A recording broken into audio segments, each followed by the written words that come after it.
سلامتی ہے ان آنکھوں پہ جو ہدایت پہ نظریں جمائے بیٹھی ہیں، ان کانوں پہ جو ذکر خیر کے منتظر رہتے ہیں، اور ان قدموں پہ جو ہدایت کی راہ پہ گامزن ہیں۔ تمام تعریفیں خدائے بزرگ و برتر کے لیے جو وحدہ لا شریک ہے، نہ کوئی ثانی ہے نہ کوئی ہمسر۔ درود لا محدود محبوب رب الودود حضور سیدی رسول اللہ صلی اللہ علیہ وسلم کے لیے۔ ناظرین، آپ دیکھ رہے ہیں بن کعب اسٹوڈیو، میں ہوں آپ کا ہوسٹ محمد حنزلہ حسان۔ آج ہمارے ساتھ جو شخصیت موجود ہیں وہ علامہ ابن علامہ ہیں، شیخ ابن شیخ ہیں، اور صدر ہے جمعیت اہل حدیث کے علامہ حشام الہی ظہیر صاحب۔ شیخ محترم، ممنون ہوں آپ کا، آپ نے ہمیں ٹائم دیا۔ جزاکم اللہ خیر، اہلا وسہلا مرحبا۔ بہت شکریہ شیخ محترم۔ شیخ محترم، صحابہ کرام رضوان اللہ علیہم اجمعین کی قرآن کریم کے ساتھ کیسی محبت تھی؟ بسم اللہ الرحمن الرحیم۔ میں تو یہ سمجھتا ہوں کہ قرآن پاک کی اول تو عملی تفسیر یا قرآن پاک کے اولین مخاطب آپ مجھے بتائیں کون تھے؟ اصحاب رسول تھے۔ ٹھیک ہے۔ تو ظاہر ہے قرآن پاک کے اوپر اول عمل تو رسول اللہ صلی اللہ علیہ وسلم نے کرنا ہے، لیکن اس کی جو عملی تصویر ہے قرآنی احکامات کو بروئے کار لانے میں، وہ اصحاب رسول صلی اللہ علیہ وسلم ہی کی ہے۔ بلکہ آپ اگر یہ کہیں کہ قرآن پاک کے اولین محافظ، حرمت قرآن کے لیے جانیں نشاور کرنے والے اور قرآن پاک کے اوپر من وعن عمل کرنے والے، اگر دنیا کے اندر کوئی جماعت ہے تو وہ اصحاب رسول کی۔ بالکل ٹھیک ہے، بالکل ٹھیک ہے۔ شیخ محترم، صحابہ کرام پر تبرہ کیا جاتا ہے، کوئی قانون نہیں ہے؟ پاکستان میں آپ کو پتہ ہے اس حوالے سے قانون سازی کرنے کی کوشش کی گئی جی، اور سینٹ کے اندر سے بھی قانون منظور ہو گیا، لیکن صدر محترم نے اس کے اوپر سائن نہ کیے۔ پاکستان کے اندر ایک عرصے سے جدوجہد جاری ہے کہ اصحاب رسول کے اوپر تبرے کے اوپر سخت سے سخت قانون سازی ہو۔ آپ حیران رہ جائیں گے کہ ایک عام بندے کی ڈیفیمیشن ہے جو اس کی سزا زیادہ ہے صحابہ سے، تو یہ جو قانون تھا اس کے اندر اصحاب رسول اور اہل بیت کی توہین کا جو سزا تھی اس کو 10 سال کیا گیا اور عمر قید تک اگر سنگین نوعیت کی ہو۔ لیکن میں یہ سمجھتا ہوں کہ جو لوگ یہ چاہتے ہیں کہ ان کی توہین ہو وہ اس قانون کے راستے میں رکاوٹ ہے، ورنہ مجھے اور آپ کو کیا تکلیف ہے؟ مثلا میں یہ کہتا ہوں کہ اہل بیت کی توہین کے اوپر اگر یہ سزائے موت کا قانون بھی رکھ دیں ہمیں منظور ہے، ہمیں اس کے اوپر کوئی اعتراض ہی نہیں۔ تو ان کو کیوں اعتراض ہے اصحاب رسول کی توہین کے اوپر 10 سال کا، 15 سال کا، 20 سال کا کیوں اعتراض ہے؟ ایک عام فہم بات ہے، اور اس کیس نے اور اس بل نے اس بات کو ثابت کیا کہ کچھ لوگ کرنا چاہتے ہیں، انٹینشن ہے ان کی کہ ہم یہ بل منظور نہیں ہونے دیں گے۔ کیوں بھائی؟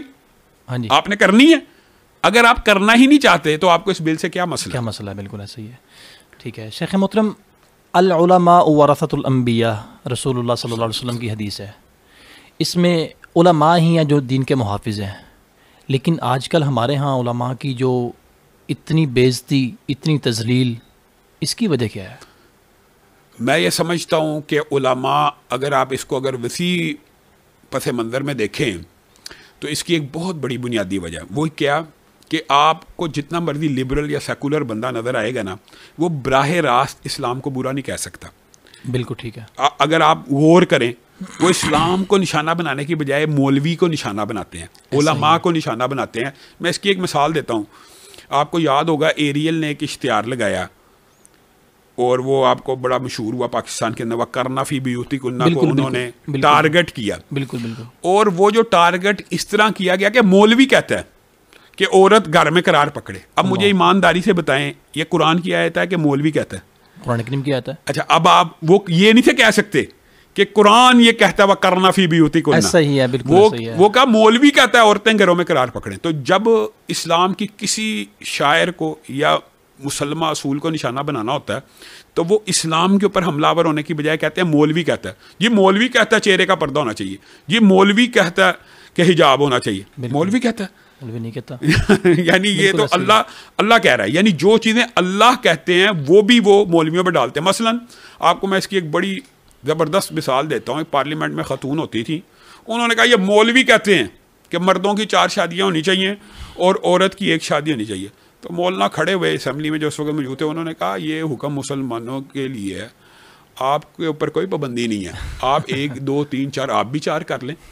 تو جو اللہ کے احکامات ہیں اس کو منسوب کرتے ہیں، یہ مولوی یہ کہتا ہے، ٹارگٹ یہ ہوتا ہے کہ مولوی کو بدنام کیا جائے۔ تو میں تو یہ سمجھتا ہوں ایک پورا مافیا آج کل علماء کے خلاف سرگرم ہے، ایسا ہی ہے، اور وہ مافیا بنیادی طور پہ اصل میں اسلام کا دشمن ہے، دین کا دشمن ہے۔ جو علماء ہوتے ہیں، آپ کو ایک بات بتاتا ہوں، جو ڈاکو ہے اس کو سب سے زیادہ نفرت کس سے ہوتی ہے؟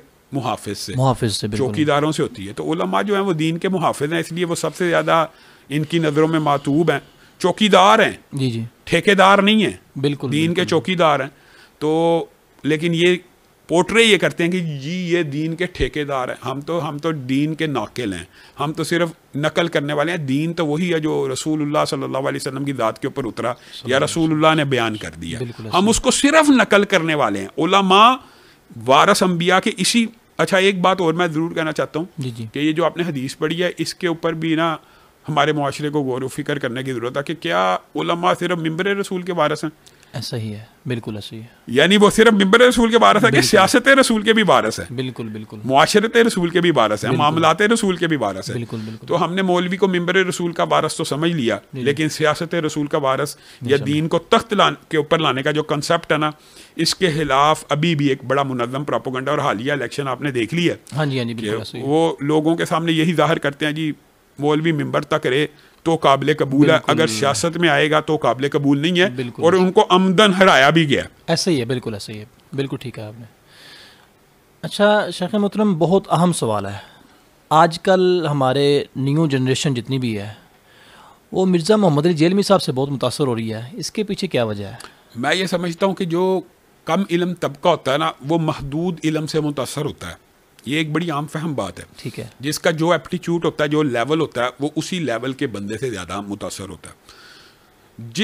جو بھی شخص، میرا یہ دعویٰ ہے کہ جو بھی شخص، کوئی بھی، آپ ان کے مریدین میں سے دیکھ لیں، کوئی بھی وہ دین کے اندر عمیق مطالعے کا نہیں رکھتا ہوگا.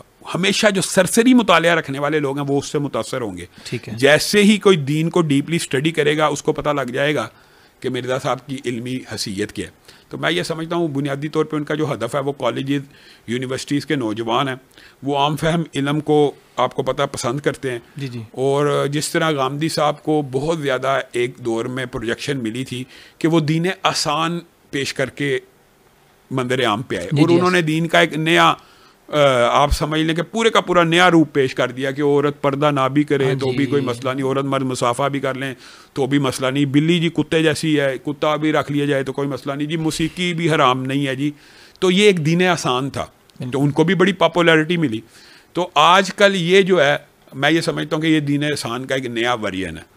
اور آپ دیکھ لیں ان کے اندر بھی وہ جراثیم موجود ہیں. موسیقی کی حرمت کے اوپر ڈٹ کے فتویٰ نہیں دینا، سود کی حرمت کے اوپر ڈٹ کے فتویٰ نہیں دینا، اور اس طرح کے مسائل، یعنی جو معاشرتی مسائل ہیں ان کے اوپر بھی ایک تو ایک خاص اینگل ہے نا، اصحاب رسول کے اوپر تان و تشنیع کرنا، تبرہ کرنا، اس میں تو وہ رافضیوں کے نمائندے ہیں باضابطہ طور پہ. لیکن میں یہ سمجھتا ہوں جو جنرل معاشرتی جو مسائل ہیں نا ان کے اوپر بھی انہوں نے دین آسان یعنی غامدی صاحب کے دین کو فالو کیا، تو جس کی وجہ سے ان کی پاپولیرٹی سمجھ لیں یہ انہی کا تسلسل ہے. بالکل ٹھیک ہے. شیخ محترم، فیس بک پہ، سوشل میڈیا پہ نا ایک حسن اللہ یاری کے نام سے ایک شخص ہے رافضی. وہ اس قدر خبیث انسان ہے کہ وہ صحابہ کرام کی گستاخیاں کرتا ہے، اور نعوذ باللہ الیاذ باللہ کفر، کیا کہتے ہیں کہ نقل کفر، کفر نباشد، اللہ نہ کرے کہ ایسی زبان ہمارے پاس ہو کہ ہم ایسی بات کہیں. وہ نعوذ باللہ یہاں تک کہتا ہے جی ابو بکر کا ایمان ثابت کریں، نعوذ باللہ من ذالک، نعوذ باللہ عمر رضی اللہ تعالیٰ کا ایمان ثابت کریں. شیخ محترم، اس کو جواب دینے والا کوئی بھی نہیں ہے. حمدللہ بھائی، بنیادی طور پہ کئی دفعہ شر سے ایک بہت بڑی خیر نکلتی ہے. جس شخص کا آپ نے ذکر کیا، مجھے اس کا تعارف ہوا میں جب امریکہ کے دورے پہ گیا، ٹھیک ہے، تو مجھے وہاں کے لوگوں نے بتایا، اور انہوں نے الحمدللہ وہاں پہ دفاع صحابہ کانفرنس بھی رکھی اس حوالے سے باضابطہ طور پہ، کہ یہ بندہ ٹیکسی ڈرائیور ہے وہاں پہ. اچھا جی. ہاں جی، ٹیکسی ڈرائیور تھا یا جو بھی، کہ یہ تو کوئی ان کو، یعنی جو روافض ہیں جی جی یا شیعت ہے وہ بھی اس کو اون نہیں کرتی. لیکن کیوں نہیں کرتی یہ بھی سن لیں. حقیقت یہ ہے کہ اس بندے کی وجہ سے ان کا اصل چہرہ بے نقاب ہوتا ہے. میں کہتا تھا کہ شیعوں کا یہ عقیدہ ہے یا رافضیوں کا یہ عقیدہ ہے، یہ حضرت ابو بکر عمر کو کے ایمان کے بھی قائل نہیں، تو ہمارے پر انگلی اٹھتی تھی، جھوٹ بول رہے ہیں. ایسا ہی ہے. بالکل یہ بات میں آپ کو بتاتا ہوں، یہ بلاگ کا دور ہے نا، سوشل میڈیا کا دور ہے، ان باتوں کا کئی بہت زیادہ اہل سنت کو فائدہ بھی ہوا ہے. صرف اس کا نیگیٹو پہلو نہ دیکھیں. ہم پہلے کہتے ہیں یار ان کا یہ عقیدہ ہے. مثال دے رہا ہوں، علماء اہل سنت کا ایک اجماعی موقف یہ ہے کہ یہ معاملہ حضرت امیر معاویہ یا سیدنا ابو سفیان کا نہیں ہے. ان کی انگلیاں سیدنا ابو بکر کے اوپر اٹھتی ہیں، سیدنا عمر پہ اٹھتی ہیں، امی عائشہ، امی حفصہ کے اوپر اٹھتی ہیں. یعنی یہ جو ہمیں کہا جاتا ہے اہل تشیع کی طرف سے جو معتدل علماء بنتے ہیں کہ یار آپ ذرا سیدنا امیر معاویہ کے اوپر کچھ کمپرومائز کر لیں یا سیدنا ابو سفیان. اصل میں یہ مسئلہ ہی نہیں ہے.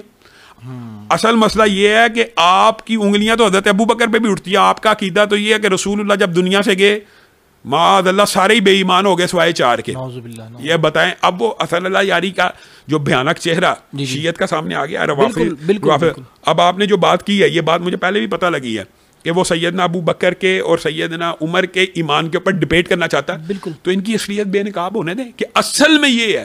یہ مرزا کہانی کراتا ہے کہ یہ مسئلہ بنو امیہ کا ہے. بنو امیہ کا بالکل ایسے ہی. آپ بات سمجھے. روافض کے اکثر ایجنٹ جو ہیں وہ کہانی یہ کراتے ہیں کہ یہ مسئلہ جو ہے یہ بنو امیہ کا تھا اور یہ بنو امیہ کو اگر نکال دیں اہل سنت تھوڑے سے بیک ہو جائیں بنو امیہ سے تو یہ معاملہ حل ہونے والا نہیں ہے. یہ معاملہ اصل میں سیدنا ابو بکر اور حضرت عمر تک کا معاملہ. یہ اصحاب رسول کی دشمنی ہے. میں یہ سمجھتا ہوں کہ یہ کیسی فکر ہے کہ رسول اللہ صلی اللہ علیہ وسلم کے تینوں سسر برے, یعنی سیدنا ابو سفیان بھی برے, ابو بکر بھی برے, عمر بھی برے, سیدنا, یعنی آپ یہ دیکھیں کیسا کنسیپٹ ہے. اور جی نبی کریم کی تینوں بیویاں بھی بری, نبی کریم کے داماد بھی برے. یہ نبی کریم صلی اللہ علیہ وسلم کی کیا شخصیت پیش کرتے ہیں. غیروں سے آپ دیکھیں وہ حسن اللہ یاری وہاں بیٹھا جی اور وہ وہاں پہ ابلاغ کر رہا ہے اور مثال دینا وہ گوروں کو یہ کہہ رہا ہے بھائی جس نبی پہ ہم ایمان لے کے آئے ہیں اس کی بیویاں بھی بری تھی, اس کے سسر بھی برے تھے, اس کے اصحاب بھی برے تھے. آپ کس چیز کی دعوت دے رہے ہیں؟ پھر آپ کیسے نبی کے پر, یعنی جو نبی معاذ اللہ اپنے اہل خانہ کو اور اپنے قریبی احباب کو متاثر نہیں کر سکا اور وہ بے ایمان ہو گئے, تو آپ یہ دیکھیں ان کا ہی تو عقیدہ اور کنسیپٹ تو یہ ہے. تو میں یہ سمجھتا ہوں کہ اللہ کا یہ شکر ہے. اور میں آپ کو بتاؤں جو اہل تشیع میں عقل رکھنے والا طبقہ ہے وہ اس چیز سے بہت زیادہ بدظن ہو رہا ہے. اور وہ کہتے ہیں کہ یار یہ کیا ہے کہ واقعی یہ ہے. تو اب اچھا دوسری بات یہ انہوں نے کوڈ ورڈز بنائے ہوئے. اچھا جی ہاں یہ بھی بتاؤں. ایک کوڈ ورڈ انہوں نے بنایا ہوا بلب. اچھا جی ہاں. اور اس کا وہ نا جہاں پہ بھی تقیہ کر کے سیدنا عمر پہ لعنت بھیجنی ہے وہ یہ لکھتے ہیں نعوذ باللہ من ذالک. اور اس کا ٹرانسلیشن بر عمر استغفر اللہ بے شمار. سمجھ لیں ایسے خبیث طبقے. تو لیکن وہ کوڈ ورڈز ہمیں تو سمجھ آ جاتی ہے لیکن اس کے اوپر آپ کو پتہ پرچہ اس لیے نہیں ہو سکتا یہ بلب لکھا ہوا. ہاں بالکل. اور وہ بلب کا نشان باقاعدہ سائن بنا کے پوسٹ کرتے رہتے. تو میں نے بڑا غور و فکر کیا کہ کچھ لوگ جن کو میں معتدل سمجھتا تھا انہوں نے بھی یہ لکھا ہوا تھا اور نیچے مسکرا رہے تھے.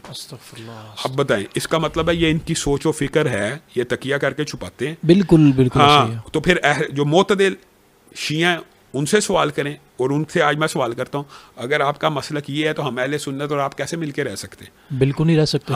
یعنی آپ یہ بتائیں کہ مقدسات اہل سنت کے اوپر تو اتفاق ہے بالکل, بلکہ پوری دنیا کے اندر یہ اتفاق ہوتا ہے کہ ایک دوسرے کے مقدسات کی توہین نہیں کرنی. بالکل. ہم نبی کریم کا مقدمہ کس بنیاد پہ لڑتے ہیں یورپ سے کہ آپ جب ان کی توہین کرتے ہیں ہمارے سینٹیمنٹس مجروح ہوتے ہیں, ہمارے جذبات ساتھ. وہی مقدمہ اصحاب کے بارے میں ہم مسلمانوں میں لڑتے ہیں. تو اگر آپ جو دنیا کا مقدمہ ہے, دنیا کے سامنے کی ہیٹ سپیچ الاؤڈ نہیں ہے, فریڈم آف سپیچ جائز ہے لیکن ہیٹ سپیچ جس سے کسی کے جذبات مجروح, یعنی اہل سنت اکثریت میں آپ اہل سنت کے مقدسات کی توہین کر کے ان کو زخمی کرتے ہیں, چوٹ پہنچاتے ہیں اور کہتے ہیں پھر بھی بقائے باہمی ہونی چاہیے. کیسے ہوگی؟ نہیں ہو سکتی. بالکل نہیں ہو سکتی. بالکل ہو سکتی. ٹھیک ہے شیخ محترم, علماء قراء یہ محافل پہ جاتے ہیں, پروگراموں پہ جاتے ہیں, ڈیمانڈ کرنا جائز ہے؟ آپ کس نظر سے دیکھتے ہیں اس کو؟ بنیادی طور پہ تو آپ کو پتہ ہی ہے, آپ تو خود ماشاء اللہ ایک دینی گھرانے سے اندلا بھائی اور آپ کو ان احکامات کا علم ہے کہ بنیادی طور پر تو یہ جو اجرت لینا جائز ہوتا ہے. دم تک کی اجرت کے بارے میں بھی حدیث ملتی ہے. ٹھیک ہے. لیکن کچھ معاشرتی عرف ہوتے ہیں, روایات ہوتی ہیں, ٹریڈیشنز ہوتے ہیں. ہمارے جو اکابر علماء تھے, اسلاف تھے, وہ آپ کو پتہ بغیر پیسوں کے تبلیغ کرتے رہے. یہاں پہ ایک ایک گھر جا جائے. ایسا ہی ہے. اور پھر وہ دور آیا کہ کچھ لوگوں نے خدمت کر دی, خاموشی سے بغیر ڈیمانڈ کے کر دیا. اب وہ دور آ گیا کہ علماء ڈیمانڈ کرنا شروع ہو گئے, بھائی اگر آپ نے مجھے بلانا ہے تو پٹرول تو اٹھاؤ. تو میں بنیادی طور پہ اس حد تک سمجھتا ہوں کہ یار یہ ان کی بھی مجبوری ہوتی ہے. ایک مثال دے رہا ہوں, ایک عالم دین ہے, میں نے کئی دفعہ ڈسکس کیا, ظاہر ہے عوامی خطیب جماعت کے اندر میں شمار ہوتے ہیں, یار آپ تھوڑا ہاتھ ہلا رکھا کریں. تو وہ کہتے ہیں علامہ صاحب بات یہ ہے کہ آنے جانے کے سفر کا پٹرول ہوتا ہے 20,000. جی. اور ہمیں پکڑا دیا جاتا ہے 5,000. یہ بھی تو پھر زیادتی ہے. آپ بات سمجھ رہے ہیں؟ چلو یار اس کی خدمت نہ کرو یا اس کو اجرت نہ دو یار, اس کے آنے جانے کا خرچہ تو دینا چاہیے. بالکل ایسے. تو یہ بھی معاملہ ہے, دو طرفہ ہے. جی ایسا ہی ہے. اور جو جہاں تک آپ بات کر رہے ہیں کہ کچھ لوگ 1 لاکھ 2 لاکھ کا مطالبہ کرتے ہیں, وہ بھی زیادتی والی بات ہے کہ ایک بندہ بہت بڑی زیادتی کی بات ہے کہ چلیں آپ معقول لے لیں, آنے جانے کا خرچہ لے لیں اور کچھ اپنی اجرت بھی لے لیں. بالکل ٹھیک ہے. شیخ میڈیکل کے بارے سے ایک سوال ہے, یہ جو عورتوں کے ہاں اولاد نہیں پیدا ہوتی اور وہ مطلب کسی سے وہ ناجائز وہ اسے نطفہ بولتے ہیں, نطفہ کہہ لیں کہ وہ لے لیتی ہیں اور اولاد پیدا کرتی ہیں, اس اولاد کے بارے میں آپ کیا دیکھتے ہیں شرعی؟ بنیادی طور پہ اس کو کہتے ہیں ٹیسٹ ٹیوب بیبی. ایسا بیبی جو اپنے خامند کے علاوہ کسی اور کے سپرم سے ہے, یہ 100% حرام ہے, کیونکہ رسول اللہ صلی اللہ علیہ وسلم کی واضح حدیث موجود ہے کہ عورت کی کھیتی کو غیر مرد کا پانی سیراب نہ کرے. بالکل آپ بات سمجھ گئے؟ بالکل بالکل. تو اب مجھے بات بتائیں, اگر خامند نہیں ہے تو وہ غیر مرد کا نطفہ نہیں ہے, تو اس نے عورت کی کھیتی کو سیراب کیا. رسول اللہ صلی اللہ علیہ وسلم نے اسی چیز سے روکا. جو بنیادی طور پہ جائز صورت ہے نا وہ یہ ہے کہ اگر میڈیکلی انفٹ ہے خامند لیکن اس کے سپرم میں طاقت موجود ہے لیکن میڈیکلی وہ انفٹ ہے, تو اس کا سپرم عورت کے ایگ کے ساتھ فرٹائل کر کے اس کے اووری میں رکھا جا سکتا ہے. اس میں کسی بھی قسم کی کوئی قباحت اور حرج کی بات نہیں ہے. جی ٹھیک ہو گیا شیخ. یعنی مرد اور خامند میاں بیوی کا تعلق ہو تو رکھا جا سکتا ہے. بالکل ٹھیک ہو گیا, بالکل ٹھیک ہو گیا. شیخ محترم مرزا محمد علی جیلمی صاحب کو ہم اہل تشیع کہہ سکتے ہیں کہ یہ میں تو یہ سمجھتا ہوں کہ روافظ کا ایجنٹ ہے. مجھے ایک بات بتائیں, ایک رافضی کی تعریف کیا, اگر ایک بندہ کہ میں اہل حدیث ہوں, ٹھیک ہے, اور وہ سیدنا امیر معاویہ کو گالی دیتا, وہ اہل حدیث ہے؟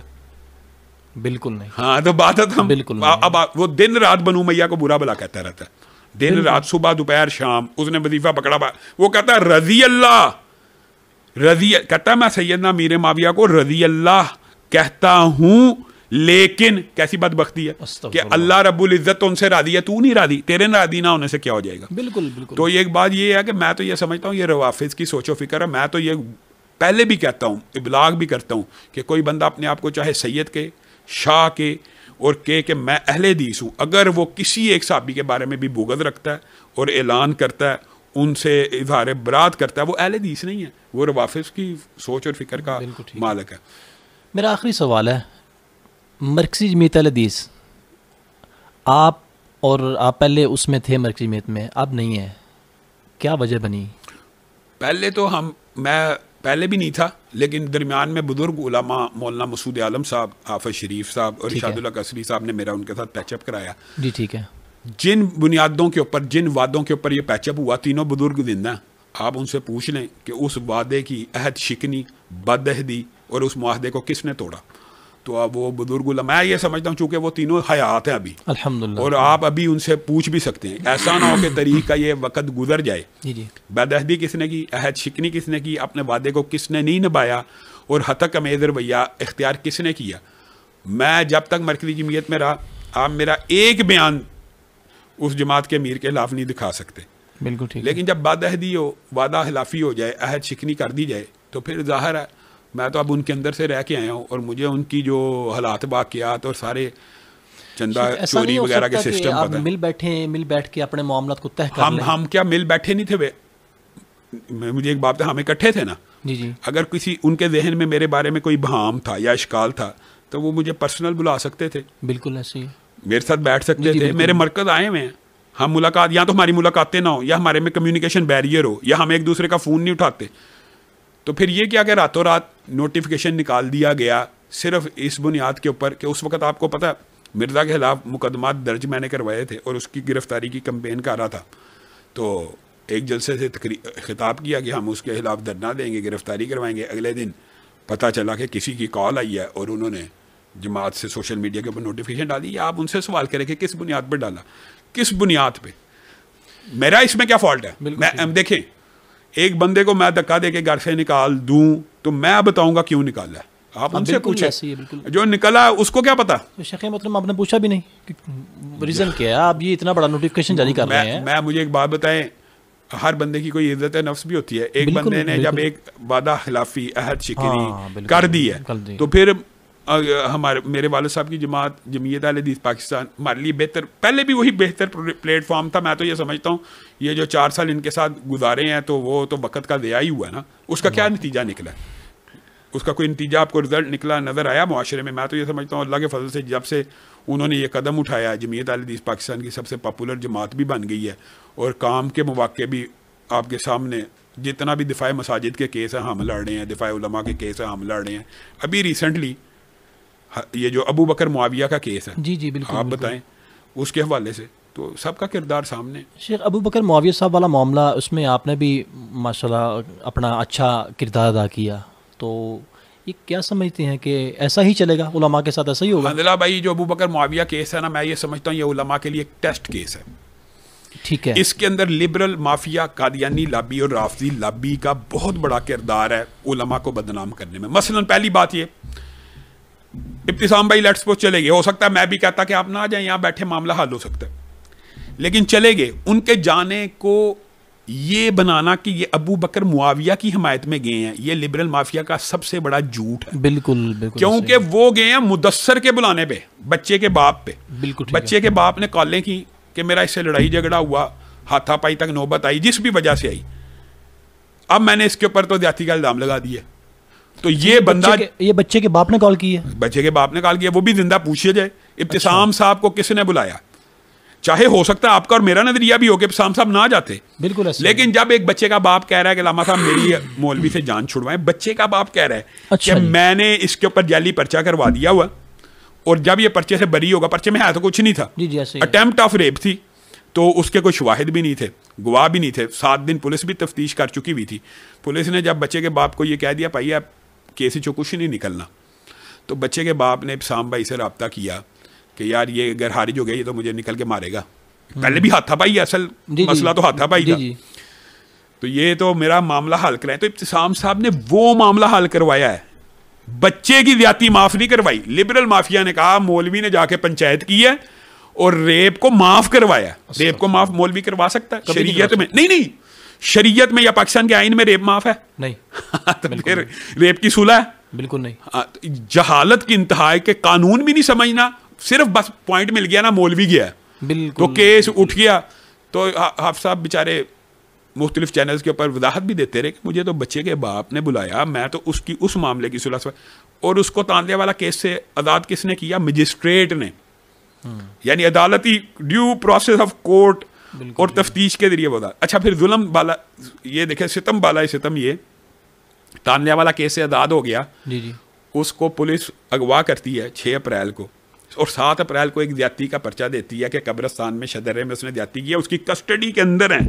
اور وہ 6 اپریل کے اغوا کی CCTV فوٹیج آ گئی، 15 کی کال آ گئی، تو وہ پرچہ بھی آپ کو پتا نل اینڈ وائڈ. اب اچھا آپ حیران رہ جائیں گے، اس پرچے کے اندر پوری پلاننگ کی گئی کہ بچے کے خون کے ساتھ شلوار بھی بری گئی اور سپرمز بھی پھینکے گئے.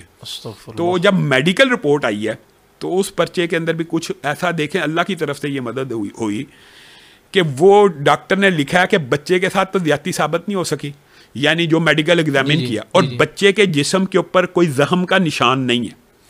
یعنی یہ جو خون لگا ہوا ہے یہ یا تو انجیکشن سے نکالا گیا، یعنی کم از کم مثال دے رہا ہوں، خون لگا ہوا ہے ایک بچے کی شلوار کے اوپر جو انہوں نے ثابت کرنے کی کوشش کی، تو وہ خون یا تو زیادتی کا ہوتا تو یا بچے کے زخم کا ہوتا. کسی نہ زخم ہے نہ زیادتی ہے، تو خون کیسے ہے؟ فیبریکیشن بھی بنائی پورا پروگرام کر کے. میں یہ سوال کرنا چاہتا ہوں پولیس سے، انتظامیہ سے، کہ یہ فیبریکیشن کیوں کی گئی؟ بالکل کس نے کی، کس کے آرڈر پہ کی؟ وہ ہمارے الحمدللہ مذاکرات اعلیٰ سطح کے اوپر DIG وغیرہ سے ہو گئے ہیں کہ جن لوگوں نے یہ جعلی مقدمہ قائم کیا ان کے خلاف کارروائی ہوگی. پھر ظلم دیکھیں کہ جب یہ پرچہ ان کو پتہ لگ گیا میڈیکل نیل آ گیا تو انہوں نے ایک اور پرچہ کاٹا اور اس کا وقوع بنایا 4 ماہ پیچھے کا اور کاٹا 4 اپریل کا، یعنی جعلی کے اوپر. اب وہ جس بندے کو مدعی بنایا وہ بندہ عدالت میں آیا اور آ کے کہنے لگا کہ آپ کو ہمارے ناموں سے پتہ نہیں لگ رہا، اظہر حسین، حسن بن علی، کہ ہمارے بچے اہل حدیث مراکز میں جاتے ہی نہیں. تو جج کو اس نے جا کے کہا کہ نہ میرا بچہ کبھی اس مسجد میں گیا، اور حیران کن بات یہ اس مسجد میں کبھی قاری ابو بکر صاحب استاد بھی نہیں رہے. عدالت میں جب وہ بندہ جا کے بیان دے کے آیا تو جج بھی پھر ٹھٹک گئی کہ یار اتنا ظلم. جج نے کہا اس کے اوپر مقدمہ درج کیا جائے، جس نے یہ جعلی پرچہ کٹا ہے تفتیشی نے، تو وہ مقدمہ بھی خارج ہو گیا. یعنی 3 مقدمے کیے، تینوں نل اینڈ وائڈ ہو چکے ہیں. بالکل ٹھیک ہے. لیکن لبرل مافیا کیا کہہ رہی ہے؟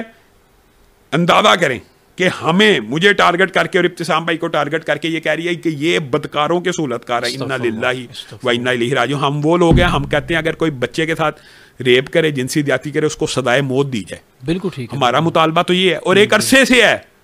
اور اس وقت یہ کہتے ہیں کیپٹل پنشمنٹ نہیں ہونی چاہیے. اللہ کا شکر ہے کہ اب ان کو یہ اللہ نے توفیق دی اور ہدایت دی ہے کہ ہونی چاہیے کیپٹل پنشمنٹ ہونی چاہیے. ہم تو اس چیز کے قائل ہیں، لیکن ہم اس چیز کے قائل نہیں ہیں کہ کیپٹل پنشمنٹ ہے تو جس کے اوپر جی چاہے الزام لگا کے. اچھا مولوی، اچھا عجیب بات ہے، یہ پولیس کو بھی سوچنا چاہیے، انتظامیہ کو بھی، کہ مولوی کے اوپر کوئی بندہ یہ الزام، ابھی تھانے میں چلے جائیں. اب آپ کو ایک مثال سمجھا رہا ہوں، آپ دنیا کے کسی مولوی کے اوپر جا کے الزام لگائیں اور کہ میرے بچے کے ساتھ اس نے زیادتی کی، فوری پرچہ ہو جائے گا بغیر تحقیق کے. کیوں؟ آپ یہ بتائیں کیوں؟ ہاں، کیونکہ علماء کو بدنام کرنا. اور مولویوں ایک ایجنڈا ہے رافضی اور قادیانی لابی کا. یہ ایجنڈا اس کیس میں بے نقاب ہو گیا. صرف ابو بکر معاویہ نام کی آپ سمجھتے ہیں کہ کن لوگوں کے سینوں کے اندر یہ نام کھٹکتا ہے. شیخ اس کے پیچھے کون ہے آخر؟ تو یہ آپ رافضی اور قادیانی لابی ہے نا، اتنی مضبوط ہے. قادیانی رافضی تو ہیں، لیکن اگر کوئی نہ کوئی تو سرغنہ ہوگا نا. میں تو یہ سمجھتا ہوں جو پولیس افسران ہے، اب میں کسی بیچارے کو آزمائش میں تو نہیں ڈالنا چاہتا، لیکن بات یہ ہے کہ یہ اوپن سیکرٹ ہو گیا. وہ سب کہتے ہیں اوپر سے آرڈر ہے. اوپر سے آرڈر کی کس کا ہے؟ جی وزیر اعلیٰ کا ہے. جی وزیر اعلیٰ تک بعض لوگوں کی رسائی کی ہے. انہوں نے کہا جی عائشہ رضا ہیں، ان کی کوئی سہیلی ہیں، وہ چائلڈ ابیوز کی پاکستان میں ہیں. انہوں نے کہا جی تانلیاں والا میں مولوی زبردستی چھڑا کے لے گئے. کتنا بڑا جھوٹ ہے. یعنی مجسٹریٹ نے اس لیے اس کو پھنسایا جائے. یعنی اوپن سیکرٹ ہے، سب کو پتہ ہے جعلی پرچہ ہے. بالکل ٹھیک ہے. تو پھر بھی اب یہ تو پھر میں تو کہتا ہوں جو پولیس افسران کمپیٹنٹ ہیں ان کو ایک مثال بنا دینا چاہیے، ایسے پورے تھانے کو معطل کر کے، اور جنہوں نے یہ مقدمہ اغوا کر کے فیبریکیٹڈ یہ مقدمہ بنایا، ان کے خلاف تدیبی کارروائی ہونی چاہیے. شیخ محترم میں تو صرف اس بات پہ یہ ایک بات کہتا ہوں کہ دیکھیں یہ ملک پاکستان یہ لا الہ الا اللہ اسلام کے نام پہ بنا. اسلام کی اسلام رہے گا تو باقی رہے گا. تو لیکن اسلام والوں کو کس طرح یہ تنگ کر رہے ہیں لوگ. لیکن اللہ کے فضل و کرم سے میں یہ سمجھتا ہوں یہ معاملات ازل سے چلتے آ رہے ہیں. یہ آپ کو پتا لیٹیگیشن شر اور خیر کی تو ہمیشہ سے رہی ہے. مجھے بتائیں اگر حضرت یوسف کے اوپر الزام لگ گیا، نبی تھے، پیغمبر تھے، بالکل کوئی مسئلہ نہیں. بالکل صحیح ہے. بالکل شیخ محترم ممنون ہوں آپ کا، آپ نے ہمیں ٹائم دیا. جی تو ناظرین یہ تھی آج کی ہماری پوڈ کاسٹ. ابھی کے لیے اجازت دیجیے. السلام علیکم ورحمۃ اللہ وبرکاتہ.